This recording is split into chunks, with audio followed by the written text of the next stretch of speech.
There are times where you hang around, or the men hang around, not women, but the male reporters can hang around in bars for long hours with people, get the news out, smoking rooms, as you said.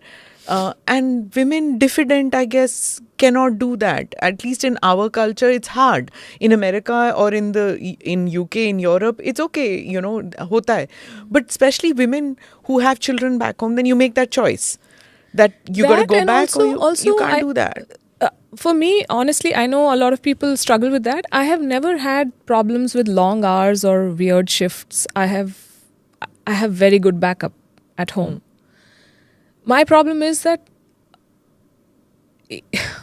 men still get the wrong message a lot of times. And if my choice is between appearing a little snobbish and reserved and appearing too open and too friendly, then I'd take the first one. I don't want anyone to get the wrong message. I'm really not interested in anybody. Yeah, I want to do my work and do it well.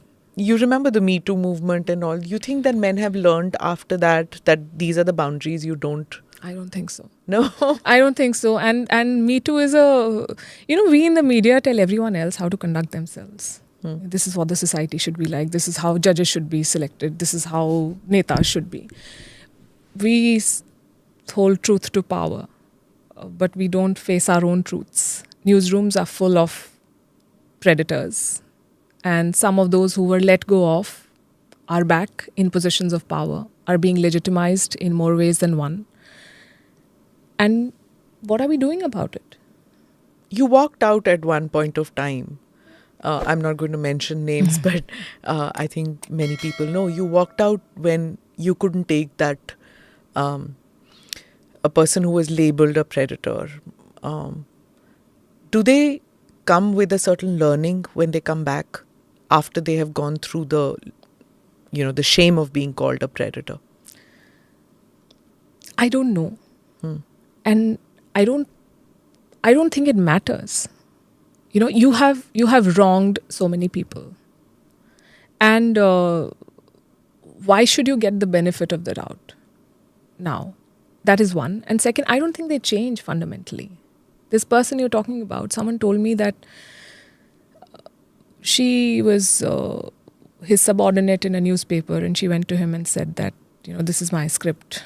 And he said, your lines have to be tighter than your jeans. Jeez. You get away with it. How do you get away with that? And what do you do to the confidence of that girl? She left media as it happened. But what are we doing, honestly?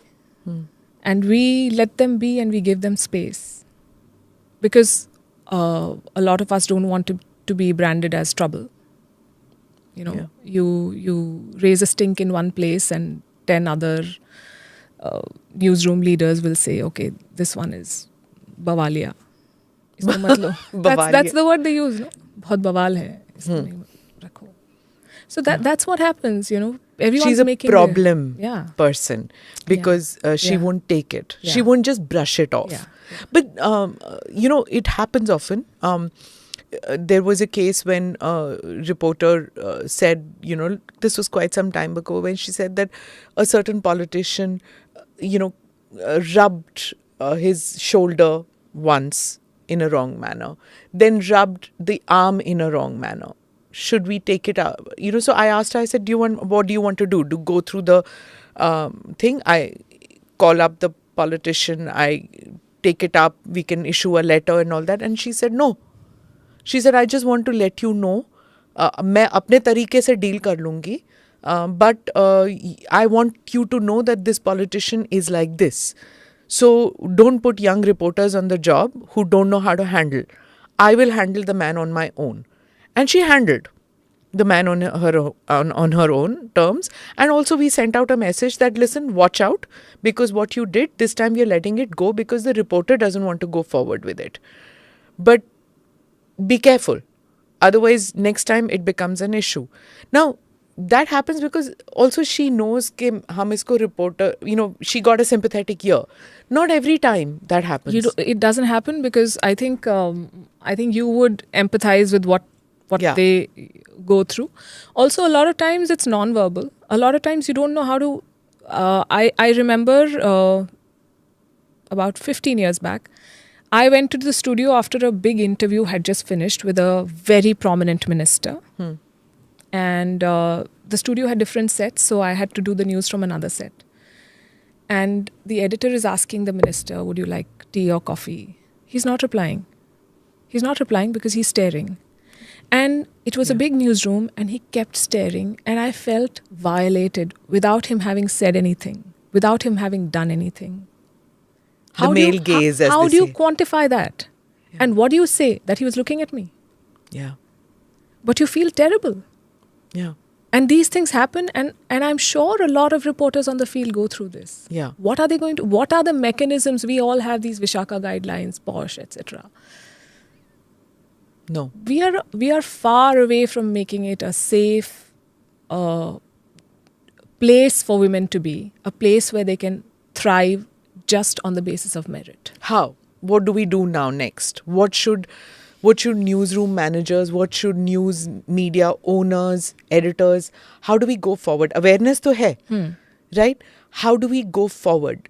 That mentality changes, or what do you put in place? Because it's not enough to put laws and rules, you're saying. No, I think the younger workforce is much more aware and open. When you interact with people who have become journalists in the last 2 to 3 years, they are much more open to respecting boundaries. They understand. The women are much more vocal, and they say, I will not put up with this. I think this is a generational shift. I think there is more awareness. But as leaders, we have to facilitate it. Because people in teams take cues from how their leader behaves. If somebody in my team calls me and says, I'm feeling depressed, and I can't explain why, but I don't think I'll be able to come to work and write today. One way of handling it is saying, okay, don't come, but don't make it a habit, or not giving that person the best assignments from there on. Correct. The other way of saying is that, how do you want me to help you? It's okay. I have been through this. I know a lot of people who have good days and bad days. Everyone does, in fact.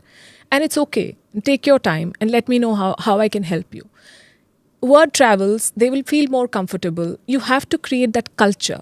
That culture building has to happen gradually, but it has to happen consciously. Did you have any boss who did that with you? That empathy? Yeah, You did. I did. You're lucky then. Yeah. Right? I was really supported and allowed to grow. And also, I think it also happens with bosses who are not insecure. Because Male bosses, women bosses, both. both. I've had some very good mentors.